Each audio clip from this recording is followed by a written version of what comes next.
Ai-je besoin de faire une longue intro pour expliquer qu'il y a une crise politique en France ? Je dissous donc ce soir l'Assemblée nationale. Le Premier ministre doit remettre au président de la République la démission du gouvernement. Le 7e Premier ministre depuis les 2 mandats du président de la République, 5e depuis 2022. En réalité, plus qu'une crise politique, c'est une crise institutionnelle et de régime qui se pose. Et il y a un sujet qui flotte, qui revient de temps en temps, mais qui n'est jamais vraiment posé sur la table, alors qu'il pourrait sûrement apporter une solution, c'est la constitution de la 5e République. Est-ce que, comme certains le disent, c'est la seule base solide sur laquelle on peut se reposer, donc faut surtout pas y toucher? Est-ce qu'il faut juste l'actualiser, ou est-ce qu'il serait pas tout simplement temps de la changer et de passer directement à la 6e? Nous avons une opportunité historique là, maintenant, aujourd'hui, au moment où nous parlons, pour en finir avec cette 5e République. Pourquoi voulez-vous qu'à 67 ans, je commence une carrière de dictateur? D'accord. Et comment vous appelez un pays qui a comme président un militaire avec les pleins pouvoirs, une police secrète, une seule chaîne de télévision et dont toute l'information est contrôlée par l'État? J'appelle ça la France, mademoiselle. Et pas n'importe laquelle. La France du général de Gaulle. La Constitution, c'est le texte le plus important d'un pays. C'est celui qui fixe les règles du jeu politique et qui est au-dessus de tout. Elle prime sur les traités internationaux, les lois, les décrets, etc. Chaque pays a la sienne et la nôtre date de 1958, faite sur mesure par et pour le général de Gaulle.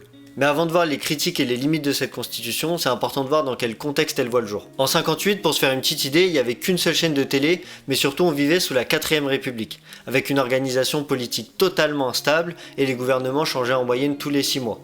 On ajoute à ça la guerre d'Algérie commencée 4 ans plus tôt, bref c'est le bordel. À ce moment-là, les responsables politiques de l'époque font appel à De Gaulle pour venir régler la situation. Il accepte, mais à condition d'avoir les pleins pouvoirs pendant 6 mois et de pouvoir changer la constitution. C'est chose faite, quelques mois plus tard, la nouvelle constitution est votée par référendum, avec près de 80% de oui au suffrage universel. Mais alors, qu'est-ce qu'elle change cette nouvelle constitution voulue par De Gaulle et adoubée par le peuple français? Le changement majeur, c'est le rôle du président. Sous la 4ème République, c'était ce qu'on appelle un régime parlementaire, c'est-à-dire que le pouvoir était majoritairement concentré au Parlement. Maintenant, c'est l'inverse, l'homme fort de la 5ème République, c'est le président. Ses principaux pouvoirs, c'est qu'il peut dissoudre l'Assemblée, c'est-à-dire que si la composition du Parlement lui plaît pas, il renvoie tout le monde aux élections législatives. Mes chers compatriotes, après consultation du Premier ministre, du président du Sénat, du président de l'Assemblée nationale, j'ai décidé de dissoudre l'Assemblée nationale.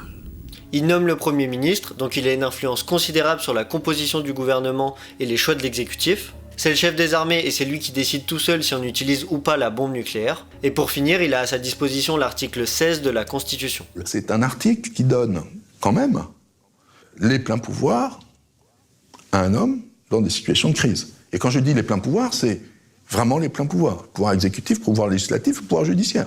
Tout.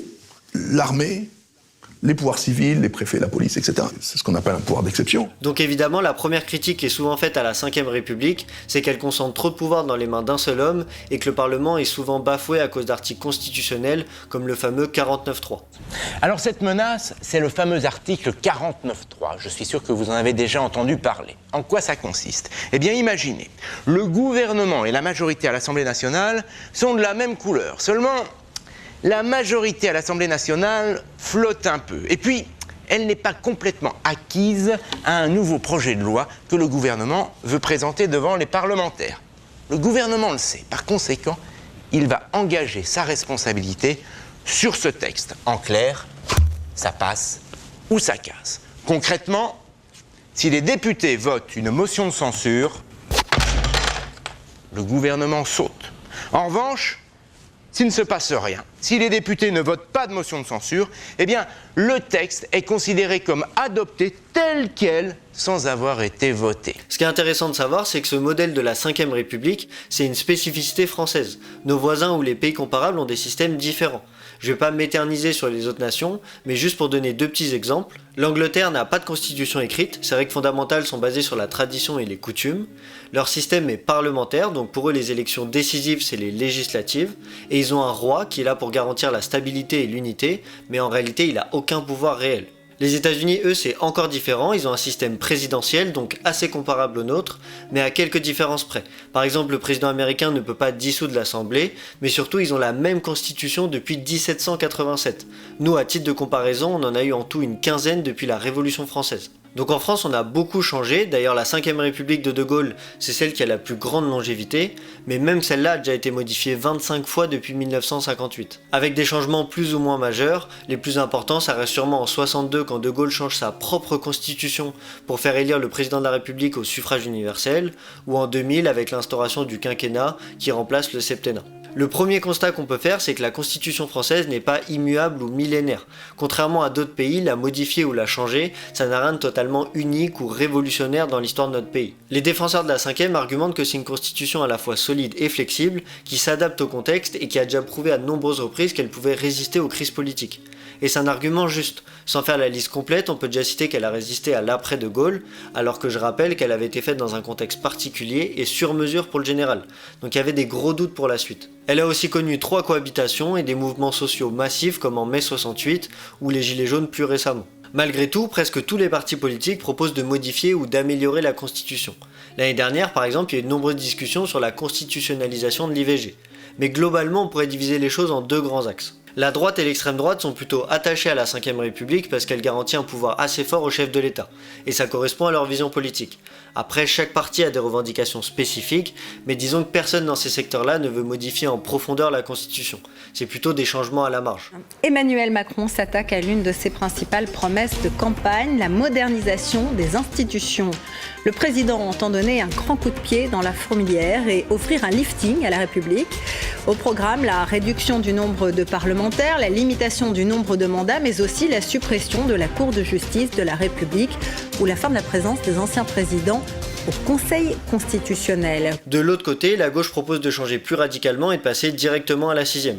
C'est un combat que porte Mélenchon depuis au moins 2012, c'était aussi dans les propositions de Benoît Hamon, candidat du Parti Socialiste en 2017, et on le retrouve également dans le programme commun du Nouveau Front Populaire de 2024, qui réunissait insoumis, écolos, socialistes et communistes. Quand l'exécutif a un pouvoir important, alors quand on est républicain, il doit y avoir une contrepartie dans le pouvoir populaire.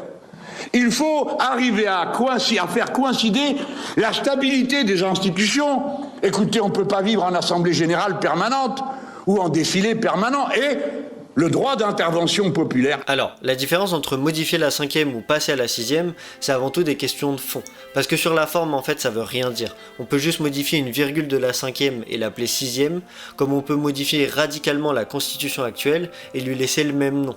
C'est pas ce qui compte, ça c'est juste le titre ou le nom qu'on veut lui donner. Mais le slogan de la 6ème République, ça sous-entend qu'il faut un changement majeur, structurel, et surtout de rebattre toutes les cartes. Globalement, la gauche, quand elle défend l'idée de la 6ème République, c'est pour diminuer les pouvoirs présidentiels, renforcer le Parlement, et donner plus d'outils démocratiques qui impliquent directement les citoyens, comme par exemple le RIC, la révocation des élus, les conventions citoyennes tirées au sort, etc. Mais plutôt que de rester dans la théorie et d'aborder les propositions infinies pour une nouvelle constitution, je voudrais voir l'exemple du Chili. C'est pas quelque chose qui a fait grand bruit en France, mais c'est un pays qui a connu un processus passionnant. Pour le contexte, en 2019, il y a eu des manifestations massives qui ont fait trembler le pouvoir, et la sortie de crise, ça a été de proposer un changement de constitution. Faut bien comprendre que celle du Chili date de 1980, héritée du dictateur Pinochet et d'inspiration très néolibérale. Donc en 2020, référendum, 79% des Chiliens votent pour changer de constitution. Au passage, ils choisissent qui seront les membres de la constituante, en gros l'assemblée qui doit rédiger la nouvelle constitution. Et le choix qui est fait, c'est 155 citoyens qui seront élus, mais qui ne viennent ni des partis politiques, ni des syndicats. Ils se mettent au boulot et en 2022 est proposée la nouvelle constitution. Elle est soumise au référendum, mais les Chiliens la rejettent. Elle est jugée trop à gauche. Donc on recommence, mais cette fois les parlementaires et les partis politiques sont mis au cœur du processus. En 2023, le texte qui en ressort, c'est un virage à 180 degrés, parce qu'il est encore plus conservateur que la constitution de Pinochet. Et les Chiliens rejettent à nouveau par référendum cette proposition. Depuis, le processus est mis sur pause et il n'y aura pas de nouvel essai sous le président actuel, donc il faudra au minimum attendre 2026. Tout ça pour dire, évidemment la France n'est pas le Chili et l'idée c'est pas de faire une analyse en copier-coller sur notre situation. Mais ça reste intéressant sur plusieurs points. D'abord parce que c'est un processus très récent de remise en cause d'une constitution, avec des référendums, l'instauration d'une constituante, etc. Mais surtout moi ce qui m'intéresse c'est la façon dont ça s'est fait. Malgré la mise en place d'un processus démocratique et la volonté écrasante des Chiliens pour changer de constitution, rien n'est joué d'avance et ça bloque toujours pour faire émerger un texte qui convainc la majorité de la population. Pour revenir à la France, il n'est pas question de faire un anachronisme, c'est-à-dire de juger de la légitimité de la Ve République avec les yeux d'aujourd'hui. En soi, elle a été votée par référendum et approuvée massivement par les Français, donc rien à dire là-dessus. C'est dans la légalité que moi-même et mon gouvernement avons assumé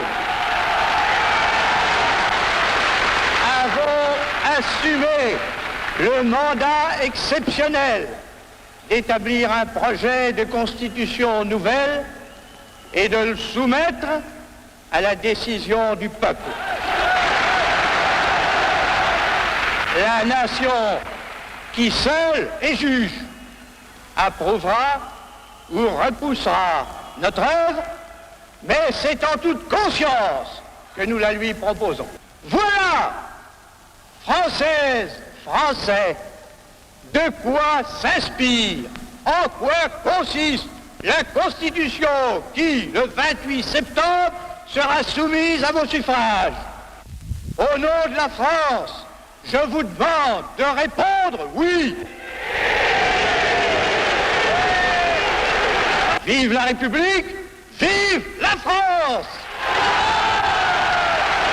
Maintenant, plus de 60 ans après et face à une crise institutionnelle majeure qui devient comparable à celle de la 4ème République, peut-être qu'il n'est pas dingue d'imaginer qu'il est temps de remettre les cartes sur la table, de voter comme au Chili pour savoir dans un premier temps si la majorité de la population souhaite changer le système actuel, si oui, choisir ensuite la méthode, c'est-à-dire qui et comment va être écrite cette nouvelle constitution, et enfin que le peuple vote pour ou contre le texte qui en ressort.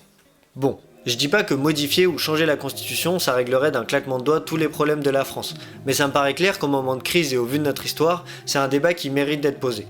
Et d'ailleurs, même pour ceux qui seraient sceptiques et qui voudraient garder la 5ème République, je crois sincèrement que poser le débat et faire un référendum sur ce sujet, ça redonnerait, en cas de victoire, un élan de légitimité et d'assurance à ce système. Et pour les autres, parler de 6ème République, c'est avant tout un slogan. C'est un titre qui veut impacter et afficher une volonté de changement, mais on est d'accord que le vrai sujet, c'est le fond. Si on change, qu'est-ce qu'on propose et pourquoi?